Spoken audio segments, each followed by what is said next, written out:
Kalau kita jelaskan tentang masalah riba, riba ini adalah satu-satunya dosa di dalam Al-Quran yang diancam perang sama Allah dan Rasul. Jadi saking ngerinya, riba ini diancam perang sama Allah dan Rasul. Dan kita nggak akan mungkin menang perang melawan Allah dan Rasul. Dan riba ini dalam salah satu hadis disampaikan bahwasanya dosanya yang paling ringan seperti menyetubuhi ibu kandung sendiri. Jelas ya?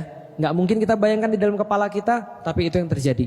Maksudnya Rasul menyampaikan dengan cara seperti itu, bahwasanya riba ini termasuk dosa yang paling berat. Kenapa? Ada yang pernah nanya saya, kenapa Ustadz, kan riba nggak kayak bunuh orang gitu, nggak kayak misalnya contoh pelecehan seksual atau segala macamnya. Kenapa riba itu parah banget? Karena riba itu bisa menyebabkan problematika ekonomi sehingga bisa masuk ke dalam dosa-dosa yang lain. Jadi kayak puasa itu meningkatkan ibadah-ibadah lain, riba ini bisa meningkatkan dosa-dosa yang lain. Nih. Saya kasih tahu ya, contoh ya misalnya ya. Nih lihat. Simulasi, kita simulasi. Ustadz Maliki punya duit 100 juta. Felix Yao punya duit 100 juta. Bu Umah buat bank. Taruh lagi deh ya. Kita nyimpen uangnya di bank. Berarti tadi Ustadz Maliki punya duit berapa? 100. Saya punya duit berapa? Berarti saya nyimpen di bank Bu Umah. Namanya. Oke. Kita balik aja. Bu Umah punya duit 100, saya punya duit 100. Bank Maliki, nah, ini ada Bank Maliki. Kita berdua nyimpen duit di Bank Maliki, 200 juta. Berarti secara ekonomi, duit yang beredar di lapangan berapa? 200 juta. Paham sampai di sini? Oke, tapi tahu nggak cara bank bekerja seperti apa? Nih lihat cara bank bekerja. Bank itu nggak punya uang, karena Bank Maliki tadi nerima duit dari saya dan Bunda Umah. Sama-sama 100 juta, tinggal 200 juta. Bunda siapa namanya Bunda? Lesti, Bunda Lesti minjem dari Bank Maliki. Berapa minjemnya? Mau minjem sebanyak-banyaknya. Oke kata Bank Maliki, aku cuma bisa minjemin 150 juta. Taruhlah ya, aku cuma bisa minjemin 150 juta. Karena 50 juta harus aku tahan. Kalau Felix sama Bu Uma mau narik duitnya. Paham sampai di sini ya? Oke, berarti dia minjemin 150 juta dengan bunga 10%. Itu udah murah banget tuh. Paham sampai di sini? Berarti bunganya berapa?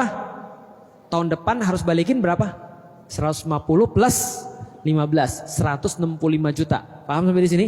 Oke, sekarang kita coba lihat. Tadi duit di lapangan 200 juta. Sekarang Bu Lesti pegang uang berapa?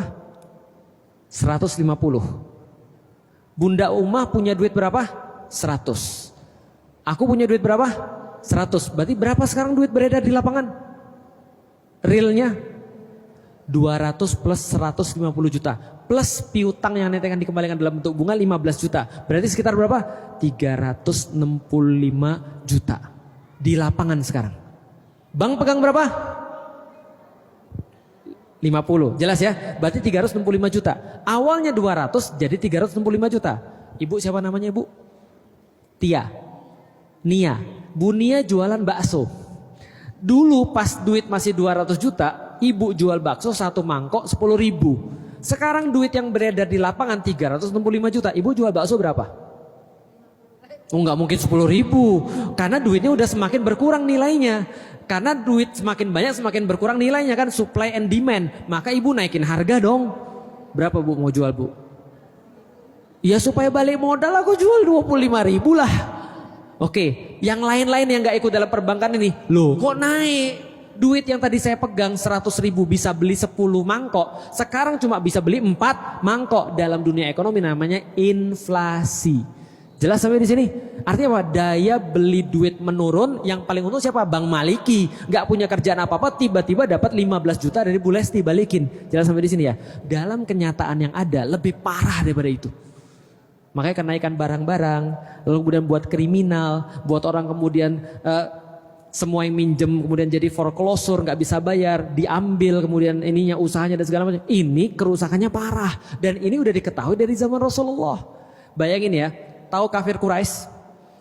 Tahu kafir Quraisy? Kafir Quraisy itu salah satu usaha kayanya adalah riba, adalah minjemin kemudian balik dengan duit lebih banyak. Tapi ketika mereka memperbaiki Ka'bah, ada orang yang paling kaya di antara mereka namanya Walid bin Mughirah, bapaknya Khalid bin Walid bilang gini, guys, kita kan lagi renovasi Ka'bah nih ya guys, gua tahu harta lu ada yang haram ada yang enggak.